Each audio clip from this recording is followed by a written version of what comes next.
Did you see that shit? MMA podcast. Hosted by mixed martial arts journalist Mike Strauss, aka Strauss21, and Chicago's number one underground comedian, Apollo Mahal. Yo, Apollo. What's poppin', man? UFC 228 is here. Man, that was so quick. It crept up on us.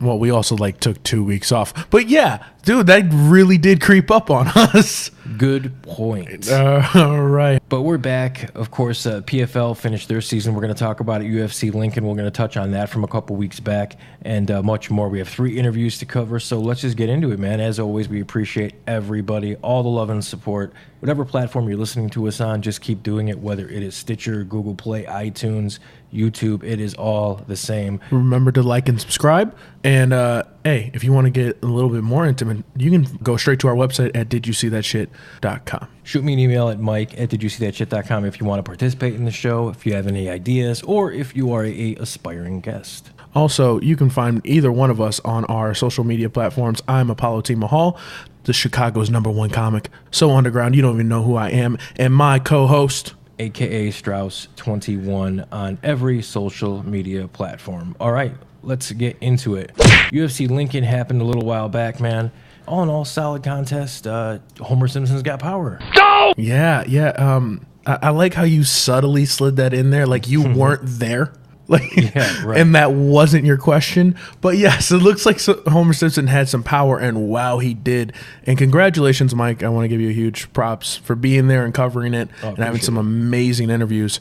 But yeah, holy moly. Yeah, all in all, man, it was a really good night of fights. We have an interview coming up here with one of the fighters on the prelim that had a very good showing, Drew Dober. We'll get to that in just a second here. But, man, now that you've had a few weeks to kind of sit on UFC Lincoln and it's just an afterthought for most people, what are you left with, if anything? Here's what I'm left with. James Vick needs to move to welterweight. Yeah, perhaps. He does not look like he belongs at the weight. He is too big. Also, Justin Gaethje can hit you with a right hand. You're going down. Mm-hmm. Yeah. I'll give you the welterweight thing for James Vick. I agree with you there. But the thing that I'm left with is, again, one of the things I mentioned to Gaethje right after is Kevin Lee. He's the only guy not booked. And now it looks like that fight is probably going to happen. So I'm kind of left with me thinking I'm great again. Why does everything lead back to that? You've been on way too hot of a streak lately, man. We did catch up with Drew Dober from UFC Lincoln. He looked fantastic. He's a good dude. He really digged the hat, and I showed him where he can get it, and hopefully we'll see him rocking one. He's trying to get on the Milwaukee card, so we might bump into each other again, and it would be badass if, in his post-fight interview, if we both had that hat on. So I'm just saying, Drew, that'd be cool. Is this your new best friend? I don't know, maybe. Am I gonna be replaced? The new co-host, Drew Dober. Oh, here's our conversation with Drew Dober. I want to welcome to the show for the very first time Mr. Drew Dober, fresh off a very impressive performance at UFC Lincoln. What's going on, brother? Doing all right. How are you guys doing? Doing good, man. I appreciate you doing this. So how's it been, man? You have had a couple of days to digest everything. You had a big win at Lincoln. How does it feel, man? Oh, it feels good. I mean, currently nothing to think about or worry about right now other than just relaxing, healing up, and spending time with the family.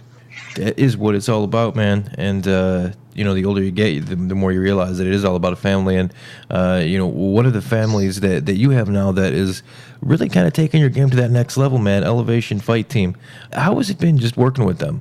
Oh, it's amazing. I mean, gyms out there, and they have world-class athletes, world-class coaches, a lot of gyms out there. But I think what makes it Team Elevation different from everyone else is the camaraderie. I mean, we are constantly looking to improve each other, right? It's not like a dog-eat-dog, iron sharpens iron. We beat the crap out of each other. I will be in the gym ASAP to help all the other guys prepare for their bouts. And so we kind of lift each other up, and we're always there for each other. And I mean, the entire Team Elevation made the drive out to Nebraska to watch, Corey and I fight. It's a family out there. Yeah, absolutely, man. John Tuck was a guy coming in that people were kind of high on John Tuck. People were almost kind of overlooking you, Drew. It's what it seemed like. But man, you looked great. I mean, I really think that was your third win in a row. I really think that you the holes that you had in your game, or the question marks about your game, you really answered. You really showed that you are an all-around fighter, man. And at 29 years old, do you feel like you're just now scratching the surface of what you can be? Yes. I think just my move to Denver, Colorado, and just surrounding myself with like-minded athletes has really changed my game. And then just since moving out to Denver and then beginning my UFC career, I'm just now experiencing like my potential, low level of my potential. I still think I got a ton of growing and ton more fantastic fights to go. But yeah, John Tuck is a phenomenal athlete, phenomenal martial artist, and I definitely I knew it was going to be a super tough fight. Like, I've seen him compete against the world's best. And so I just kind of went into the fight with a calm mind and creative mind, and I just was confident and not worried at all of any place or any situation in the fight. Your cardio, man, to me, your cardio seems like it's one of your strong points. Is that a safe assessment? Yeah, I mean, I work hard on my cardio. I mean, I get tired every day in the gym trying to spar Neil Magny, but I think it's less to do with cardio and more to do with my heart. Like, sometimes I'm just so passionate and excited in there that I even forget that I'm even tired. Like, I just don't even register it. Yeah, no, I hear you, man. That's it's all about passion, and even after the fight, you were so passionate back there, talking to us backstage, and you just seemed like you could have went another 5 rounds if you had to. I love doing this. I love my career choice. I love this sport. It's a huge passion of mine. And so, I said it in a couple other interviews, is like my entire goal this time around was just enjoy every single moment of this entire week, whether it's the weight cut or in the locker room or having my name called or just being in the fight. I wasn't thinking about the round ahead of me or the round behind me. I was thinking of like in this moment and just like enjoying every moment of it. You perform better when you're out there and you're free and you're just enjoying it and living up it, man. And you've won 5 out of 6 now, man. And I know this is probably a question that aggravates you, especially being so, just a few days removed from your victory. But I know right now you want to rest and just kind of chill with the family. But have you kind of thought about what might be next for you fight-wise? Yeah. I mean, I definitely want like a top-tier guy, like top 15, top 10, somebody that will push me and force me to kind of like really grow, and like just excite me. I'm possibly looking get another one before the year's up. I want to try to get 3 fights in this year, and if I can fight before Christmas, then I can celebrate Christmas with the family. Oh yeah, that'd be perfect, huh? Is there a certain fight card that you're looking at for the end of the year? That Milwaukee December 14th looked pretty nice. But location really doesn't really matter to me. I mean, I'll fly out to Beijing with Curtis Blades and fight in China. So location is really, it's a paid trip to do what you love in another country. Like, I'd love to do that as well. So, in all honesty, I just want to give my body enough time, for rest, and then enough time to prepare for the next one. So wherever that lies, and plus UFC's got their ideas of like who and where and when I should fight too. Yeah, and ultimately it's up to the big boys, right? To the bosses. They get the final say. Yep. They're flipping the bill. I hear you, man. Curtis Blades has that fight in Beijing, and he, of course, is a teammate, so that's a good point there.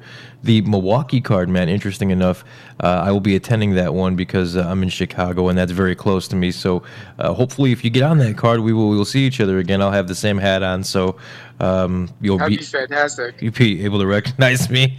But yeah, man, I appreciate you doing this, man. I'm sure that these last few days have been just a whirlwind for you, coming off that big win. But I want to give you a few minutes here. Shout out your coaches, sponsors, teammates, whatever you'd like, brother. Floor is yours. I definitely just want to, thank all the fans, all the people that are reading the journals and the articles and reading the interviews or listening to the interviews, and all the single people that just tune in to UFC Fight Pass just to watch me fight and watch me perform. I absolutely just love performing. I love being an entertainer, and I'm very grateful to have such just amazing fans. You definitely do, man, and you have amazing fans because you are an amazing fighter, an amazing person, Drew. I appreciate you doing this, brother. Best of luck to you, and I can't wait to have you back on here when the UFC figures out what's next for you. Awesome. Just let me know anytime you want to talk a little bit more. For sure. I appreciate your time, Drew. All right, there you go. This is why I need to stop, not showing up to interviews, because you get new best friends. Thank you, Drew Dober, for being on the show. PFL wrapped up their first season. What did you think, man? Overall, very successful. It had people watching, and I'm excited for the rest of this. Like, I can't wait to see the tournament now. I'll say this about the PFL. I'm a fan. They came out with some really good fights, and all in all, they put on a lot of good fights, and people are buzzed about it. It kind of faded towards the end. The last few cards didn't have the oomph you'd hoped. But it is season 1. It is. This is true. But Rangy and Jim, Brian Foster, those guys couldn't get cleared. So, some of the fights kind of fell through at the end and lost a little bit of the oomph, But all in all, it was really good. I thought they did a great job, and I'm excited to see where they go from here. I'm really excited to see the postseason. But moreover, I'm excited to see what they do, the subtle changes they make from this season to next season. More fighters are going to want to come do this now. So I'm excited to see where they take it. I'm really excited to see where this take it. And since they're on, I see them on CBS Sports a lot. Am I correct? It's NBC. NBC Sports. But since they're on like an actual network, I can really see this growing huge as being one of those premier organizations. So UFC 228 is here, man. Woodley versus Till. Also, there's I would say, I don't know, man. I don't know how I feel about this main card. It's solid. I'd say that. It's not jaw-dropping. That's what it is. It's not jaw-dropping. Which is surprising because this is in Big D, man. This is in Dallas. This is Jerry's kingdom. I mean, this is, you would think they were gonna bring it. This was the card you looked at and said they're gonna bring their A++ game. Didn't they have like 2 title fights on this last time? Like some crazy ones? They still do have 2. Oh yeah, but some crazy ones. All right, no disrespect to the women's flyweight division. I apologize. Well, let's get into it, man. Woodley and Till. Who do you like and why? I like Tyron Woodley. I just think he has more tools to win this fight. We were talking before about it.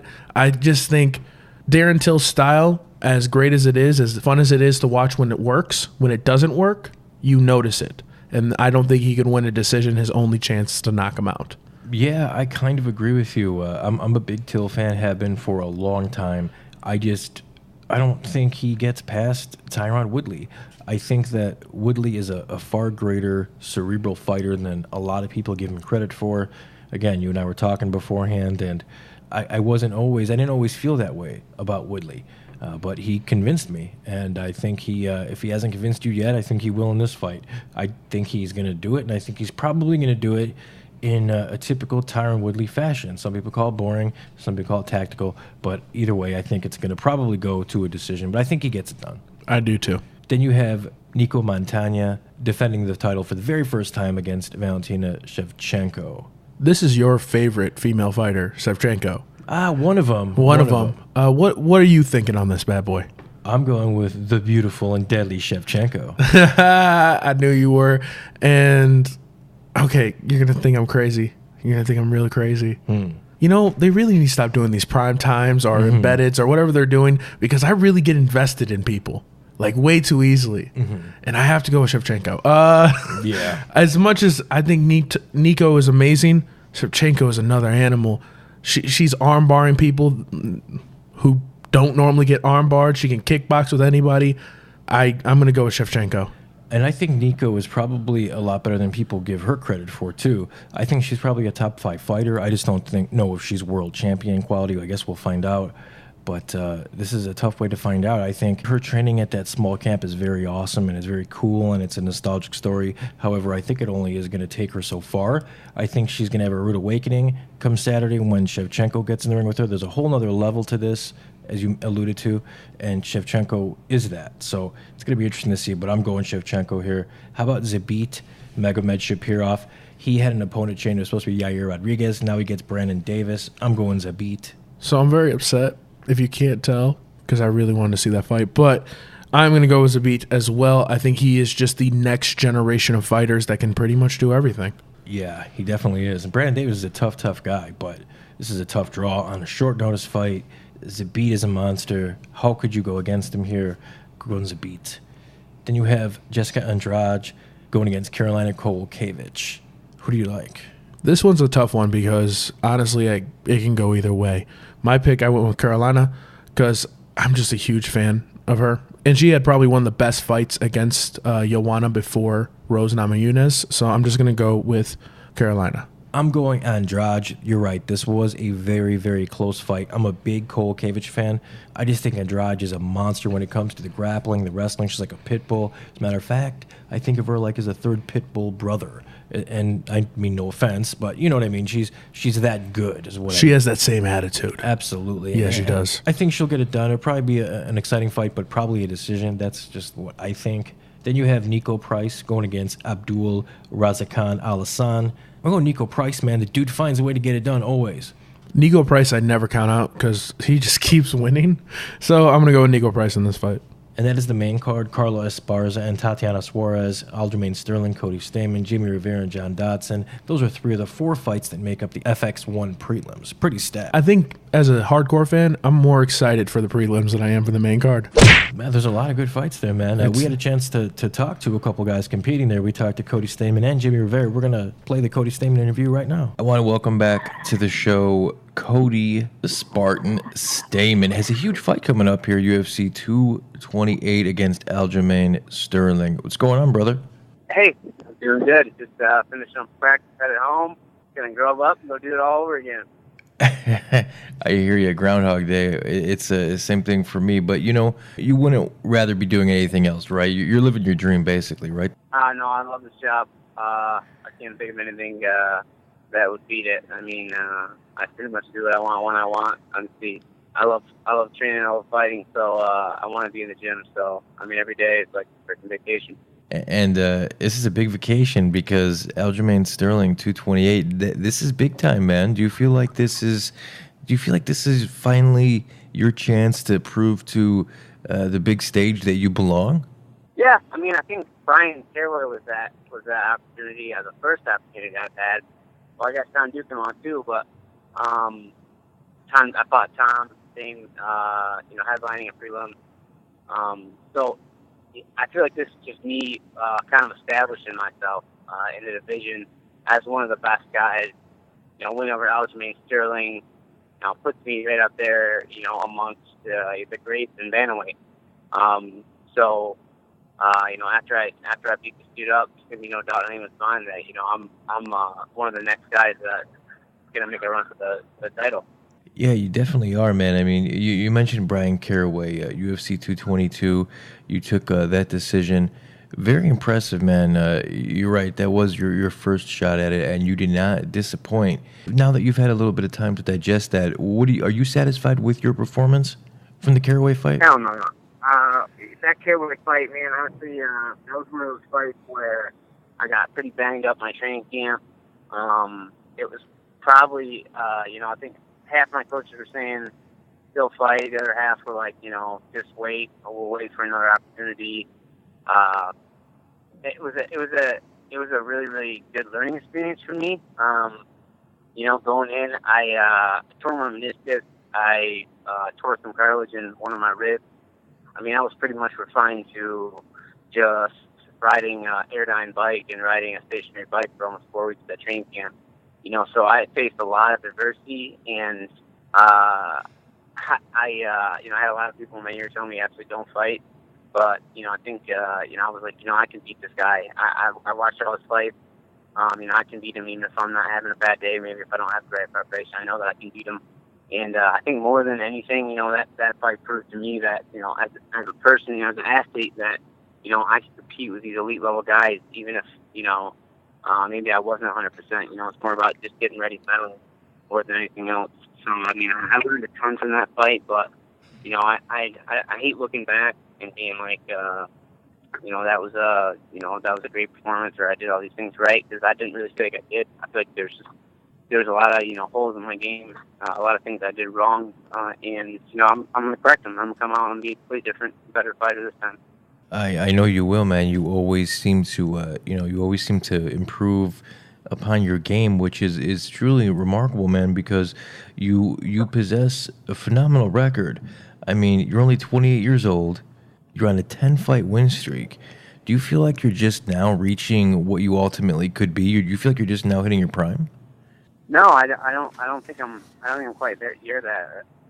If I'm being honest, I really I've really only, started to. I've been training. I've been in the UFC for a year. I feel like there's still a lot of growing and a lot of things that I can do mentally. As an athlete, I think 2 years, I think I'll probably be at my peak as an athlete, but I definitely don't think that I'm there yet. I'm continuing to get better. I can see it. I can see it in my training partners. You can see it. I'm getting better, and I feel better. I feel stronger. I feel faster. So I definitely don't think I've peaked yet, but I think that I'm headed in that direction. I'm one of those guys that's really critical.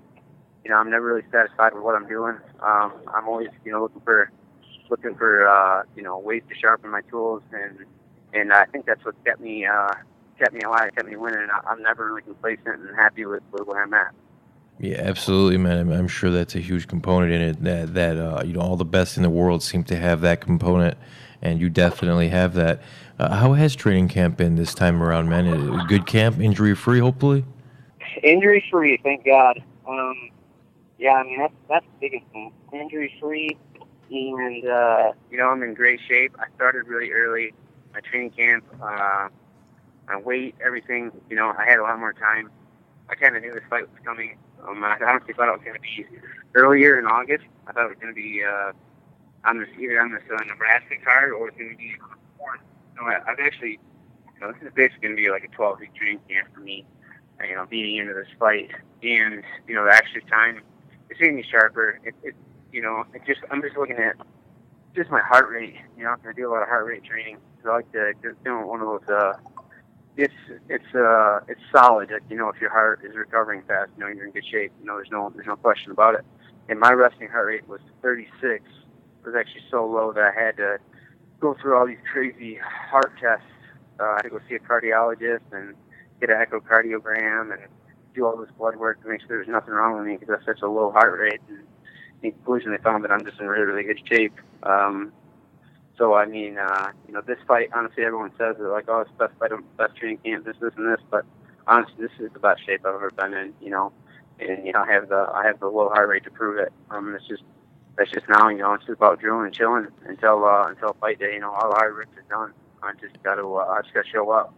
But that's great, man. That's crazy that you're in too good of shape that they thought something was wrong with you. That's awesome, man. That's truly a testament to what an incredible athlete that you are, Cody. I'd like to give you a few minutes here, man, to shout out your coaches, sponsors, teammates, whatever you'd like, man. Floor is yours. So I gotta thank my guys in Michigan Top Team. Everyone's been doing so much to get me ready. Everyone's going out of their way. And it's great. It's something I feel like has been detrimental to my success. Thus far, just have people that really care about me in my corner. Having guys that are helping me watch film and doing all these things. And it's not even about money. With me and the guys that I train with, I'm not paying these guys, and these guys aren't paying me. It's just about we're just good friends. We're a family in this, and I think that's why we've been so successful, and everyone's kind of picking each other up. So I think Michigan Top Team, thank you for having me on, and I look forward to beating the shit out of Aljamain Sterling and on an FS1 card. Well, I can't wait, Cody. I appreciate your time, man. It's going to be a great fight for sure. You against Aljamain Sterling, UFC 228. I appreciate it, Cody. I look forward to having you back on, brother. All right. Yeah, thank you. Best of luck, man. Thanks. There you go. That dude is just a beast, and I am so excited. I am shocked he was that banged up going into that fight. The fight with Brian Caraway? Yeah. And he looked still really good. Mm-hmm. Oh, he looked really good. Yeah, and man, if he's going into this fight healthy, Sterling, you got a handful on your hands, man. I got to ask you a serious question. What did you think of Woodley saying that it's till or nothing when Usman is kind of supposed to be a replacement? I don't know, man. It's interesting, right? Like, one side of me says that's bullshit. You should fight him. But, you're paid to fight somebody. You should fight. The other part of me is like, he has a good point. He's been a champion for a long time. He's defended it. He always shows up on weight. He signs a contract to fight this fighter at this weight. If that guy doesn't make it, why should he have to fight this guy who hasn't been training for? Now, that guy's been training for him specifically for these X amount of months. He has not been training. He's been training for a completely different guy with a completely different style. Why should he have to do that?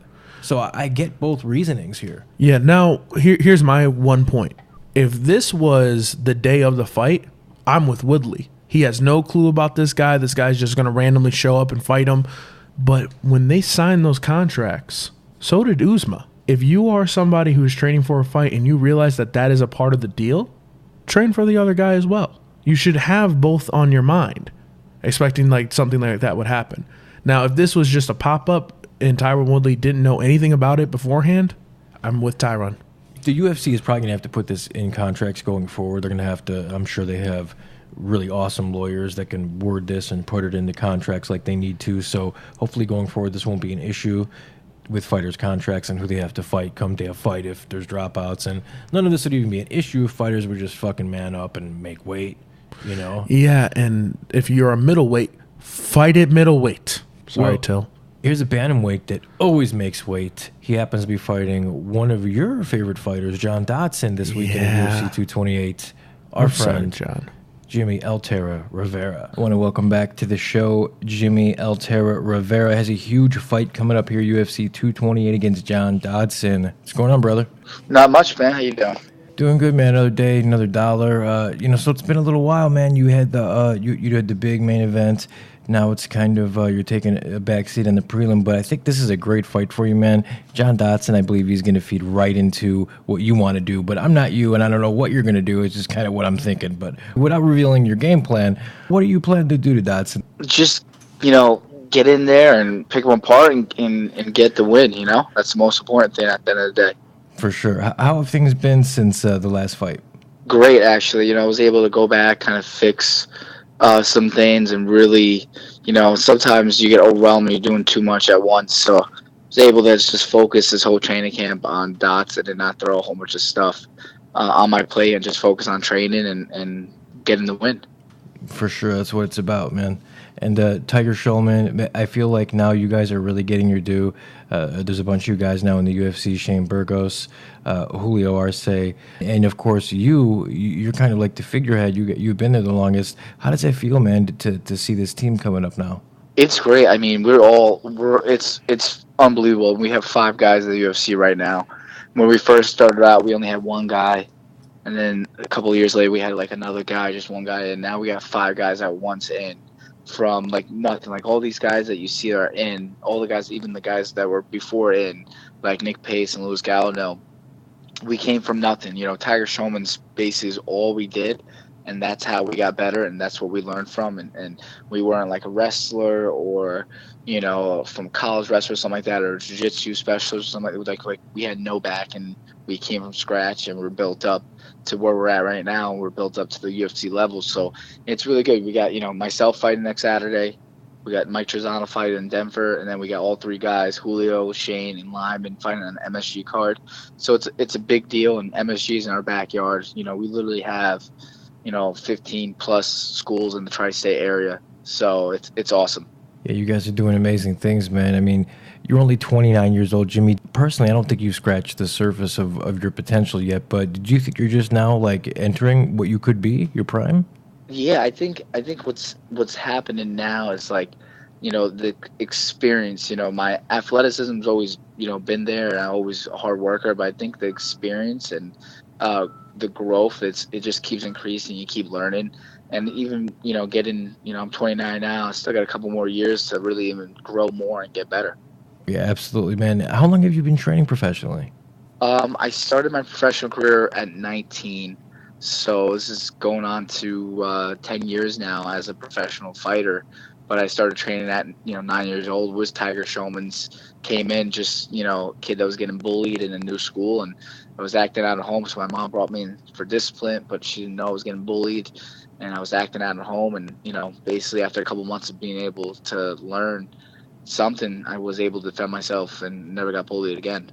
That's so cool, man. Do you see that a lot with kids coming into to the different schools, man? Do you think it's like 50-50 kids are getting bullied and they want to learn this, or do you feel it's just like they're fans of the sport? I think a lot of the kids that come in, I mean, I do get some people that are fans, even as adults, but I think the biggest thing right now is like kids are getting picked on or really, either getting picked on or they're in the house and the parents want them to do something. So they come in, and the best thing is, like, any kid could do it. Doesn't matter what they have or who they are, or if they're not athletic, or if they don't know the right to left, they could do it. And they come in and they have a blast, and they want to keep doing it.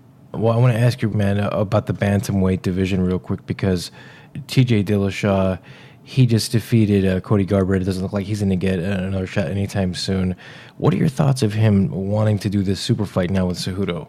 I mean, at the end of the day, it doesn't hurt me, and I feel like TJ is one of those people that's going to be an active champion. Like, he'll fight a lot. So I understand the other reason too. Between him and the UFC is a good business move too, and a good money fight. But right now I don't see anything wrong with it. You got Cody that just lost. You got Cruz, which makes sense for a business aspect, and TJ lost to him, so that would be a good fight, for him. And then you got like a Sansa who has big wins. He's got a win over Marlon, and he's got a win over TJ. So they're 1-1 right now. So that'd be a good Shoji fight. He's on a 4-fight winning streak. So you got a couple guys. I think at the end of the day, the one guy that's kind of getting screwed a little bit is Hassan Saleh. There's no push for him. Not push, but I don't see any.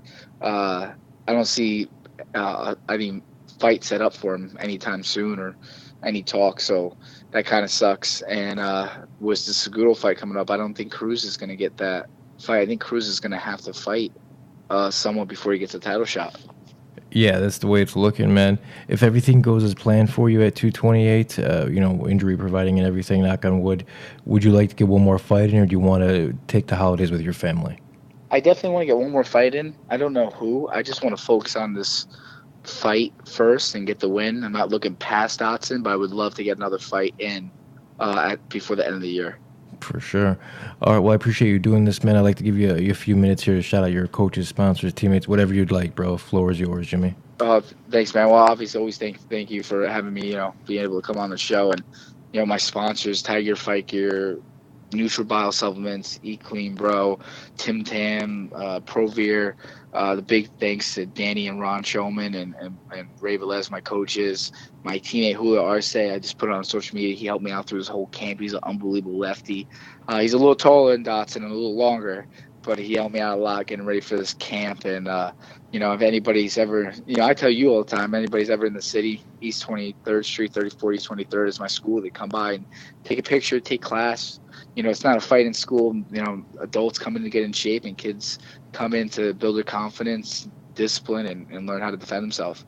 For sure. Well, I appreciate you doing this, brother, especially with the difficulty that we had hooking up earlier in the week. And I know that this is a very pressure-filled time for you, so I truly appreciate it, man. No problem, man. Anytime. Thanks for having me. Take care, Jimmie. All right, there you go. I really like listening to that dude and his story. Super nice dude. Super nice dude. And you know what? From my own experiences of getting bullied as a kid, once I started doing martial arts and wrestling, changed everything. I don't know if it was confidence or the fact that I could whip everybody's butt, but it did change something. So if you have a kid out there, put them in martial arts or wrestling or some sort of disciplined sport, because trust me, it will help their life. And if you're wondering what Apollo's talking about in the Jimmie Rivera interview, he explains. Do you know they listen to our interviews? They better. I know. They better. But the bullying thing is cool, man. I'm actually going to write a couple of articles from that interview, and I'm going to focus a lot of it around the bullying, because I just think it's so relevant to what's going on today, Yeah, definitely. Why don't we put some witty banner at the end?